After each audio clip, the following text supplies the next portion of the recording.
What's up, everybody? Thank you for tuning back into the channel. This is SledgeHammer TV, and this is our first sports report that we're doing. It's a snowy, miserable day here in New York City. You look outside the window, all you see is white. The snow is still coming down, and it is almost noon.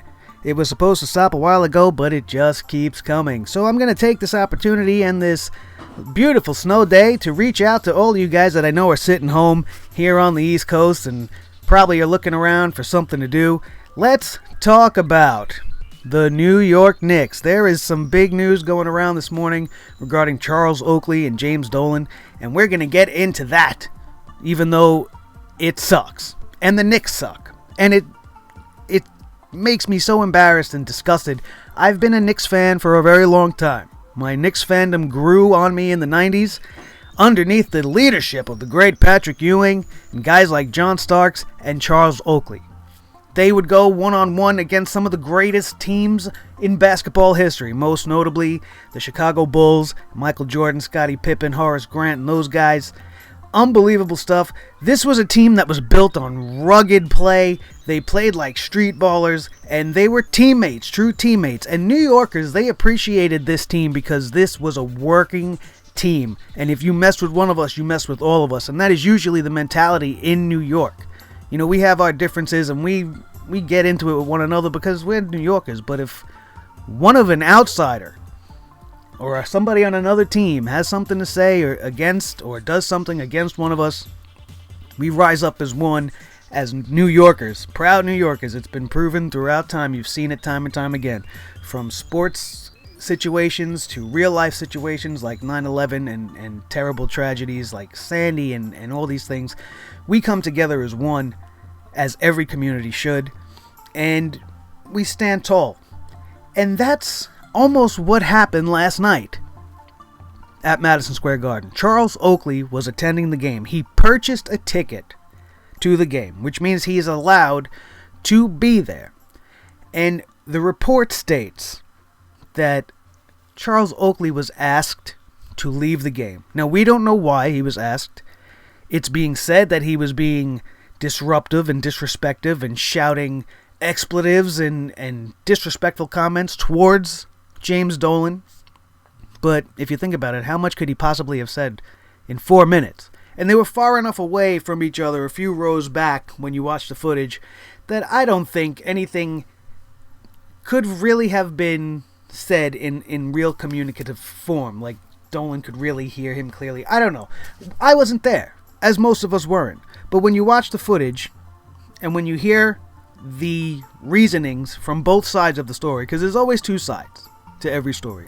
The truth about the matter is what we're trying to get down to, and there is nobody coming forward, and we're waiting for some clarification on what truly sparked this event. Because when you watch what happens, all you see is the security surrounding Oak, and then you see them kind of trying to pull at him and get in his face. One guy almost like really in his face like this, and that's when Oakley starts to physically like, get away from me, like, don't touch me.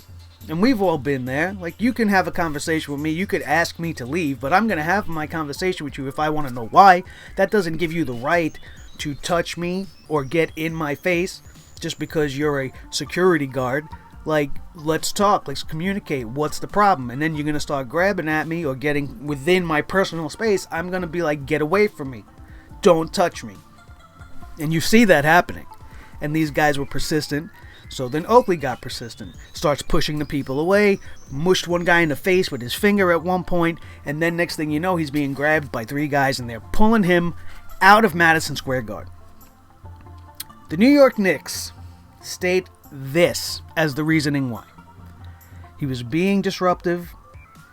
He was being disrespectful to James Dolan, who was the worst franchise owner in basketball history, by the way, causing him to call for security, eject him from the arena. Charles Oakley's side of the story was told very briefly this morning on ESPN's First Take, and in a phone call from ESPN's Stephen A. Smith at approximately 1:30 a.m. this morning. Charles Oakley states that he never said a word. That he sat in his seat, he was there for about 4 minutes, said nothing to Dolan, wasn't being disruptive, and was approached by security and asked to leave. They would try to physically remove him, as I said, and the situation escalated to a point where Charles Oakley became inconsolable and was unable to be communicated with. He was enraged, and he didn't want to hear it, and they pulled him off the court. At one point, New York Knicks general manager Phil Jackson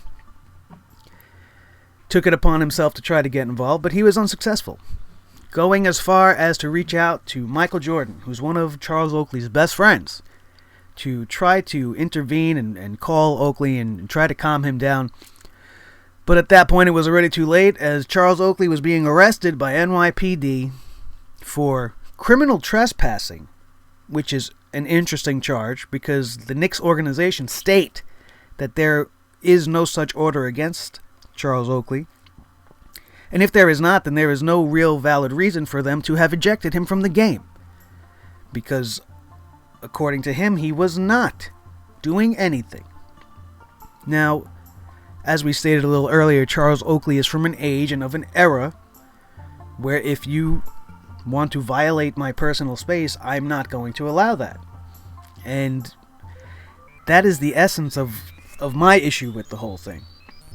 You can communicate with a person and try to get them to do what you're asking, but if they do not, it's not up to guard security to physically remove you. Then you should have the authorities involved, and if Charles Oakley was respectful in that situation, maybe the situation would not have escalated.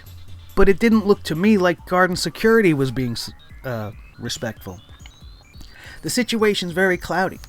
And why a former Knicks legend and a Knicks great would be not allowed to sit in on the game, regardless of his comments against the owner. You know, we're free to say whatever the hell we want to say. That's why I'm here doing this. I could say whatever I want. And if my actions causes Madison Square Garden to ban me from the New York Knicks games, and I go to the New York Knicks game, I will know that I'm going to have a problem before I even enter. So why would I bother? Which begs the question, why would Oakley bother if he knew there was going to be some sort of an issue? I believe this is a situation where the Dark Lord of the GMs, James Dolan, who has destroyed my franchise and destroyed Madison Square Garden as a whole with his ownership and his dealings and how he's run the Knicks and the Rangers, is just being the prick that these type of people that have a lot of money tend to be. This is my arena. This is my team. I don't want him here because he talks out against us. He says bad things against me. Get him out of here. This whole instance happened within 4 minutes. How did they even know he was there had Dolan not notified somebody of his presence? Garden security just took it upon themselves to do this for no reason. Was Charles Oakley being disruptive and disrespectful? There is no video footage of that. We had tennis great John McEnroe just a few rows forward. He was there for the whole thing. Everybody's hoping that he's going to say something and come out and be like, hey, listen, Oak was just sitting there. Or he can come out and say, look, I was there. Oakley was being a rude dick. And then they confronted him and the situation escalated. But we don't know. We don't know yet. And we're waiting for that to happen. It's just crazy to me that this is the story coming out of Madison Square Garden after the Knicks put on a great game against a great team from the West, being the Los Angeles Clippers. It's just sad that they lost by, I think, 2 or 4 points. It was a good game, overshadowed by this dark moment that happened right at the beginning. The fans were buzzing about it. There's all kinds of phone footage. You see people taking video and taking pictures, but nobody's posting anything. Nobody's bringing anything out to clarify the true spark that started this whole thing. The state of the New York Knicks is fucking abysmal. And they've been absolute garbage for too long. This is a proud team from a proud city who loves their teams. And like I said, I grew up and I was a little bit spoiled because my teens were in the 90s And like I said, that's where I found the Knicks. My family wasn't a basketball team. They weren't a football team. My mom only watched baseball. So sports was kind of just my thing. And I gravitated to the New York Giants, and I gravitated to the Knicks. And the Yankees were our team. And in the 90s, that was a great thing to be. The Giants won the Super Bowl. The Yankees would come to prominence in 96. The Rangers won the Cup in 94. It was a great time to be a New York fan. And the whole time, throughout the 90s, with Patrick Ewing and Oakley and Starks and the rest of the guys, the Knicks were always in the playoffs, always in contention, so close to winning that title, so close so many times. Falling short to Houston, falling short to Chicago, falling short to Indiana in the playoffs, just by this much. One stupid finger roll away that if it would have just went in, the Knicks would have won the championship. We are used to always being in the upper echelon of the NBA discussion.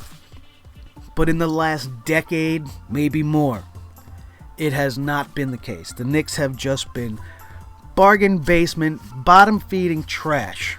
And then there was this glimmer of hope when Carmelo came. And we had Melo and J.R. Smith, and we had 2 maybe years with a decent run where we ended up in the playoffs, or in contention to get in the playoffs, at least playing over 500. But what does it matter at this point? All the drama when Phil came in, again, this was like bringing Darth Vader to lead the Rebel Alliance. This is a guy that's been on the opposing side of the New York Knicks so many times. Yes, he played for the Knicks in the 70s. Who cares? That doesn't matter. Because here's a man whose legacy lies with Chicago and Los Angeles. A man that didn't really want this job to begin with. A man whose health is in decline. A man who does not want to deal with these personalities and these prima donnas anymore. Which is why he's so heavily trying to get rid of Carmelo, who's a guy that's got a no-trade clause. So why would you even bother? They should have been building this team around Carmelo for the longest time. And Melo's not really come across as a team player. But why is that? You got to go to management. Management's not making these guys happy. Management's not putting the pieces in place. So maybe Melo, somewhere in his heart, wants to leave because of James Dolan and the way he's dealing business and the way he's doing things, and bringing in Phil Jackson did nothing to help the situation of the Knicks. We all were bright-eyed at the beginning of this season. We had Derrick Rose come to the team, Joakim Noah, and we had Melo, and everybody was like, wow, this is going to be the start of something big. I was not one of those people. I need to see it to believe it, and what I've seen has been an absolute disgrace. The state of my New York Knicks. Is it even really worth talking about? So the big lead story, coming out of a great performance in a loss, is that Charles Oakley, one of the greatest Knicks players of all time, was arrested by Madison Square Garden. For what? We still don't know. Thank you for tuning in. I will be sure to keep you guys abreast of the situation. Don't forget to subscribe, follow me on Twitter, hit that like button. Tune in if you're a big wrestling fan, because we do mostly wrestling on this channel. Like I said, we're just starting into our venture into sports and trying to branch out into other topics. Hopefully you join me for this one. I am Nick Nightmare. This is Blue the Snowball Microphone. Get to know him. Join us here on the channel, SledgeHammer TV. Each and every week, Monday and Tuesday, after Raw and SmackDown, and this Sunday after the Elimination Chamber pay-per-view, live, right here on YouTube. Thank you for joining us. Hope to see you there. Have a good one. Stay warm.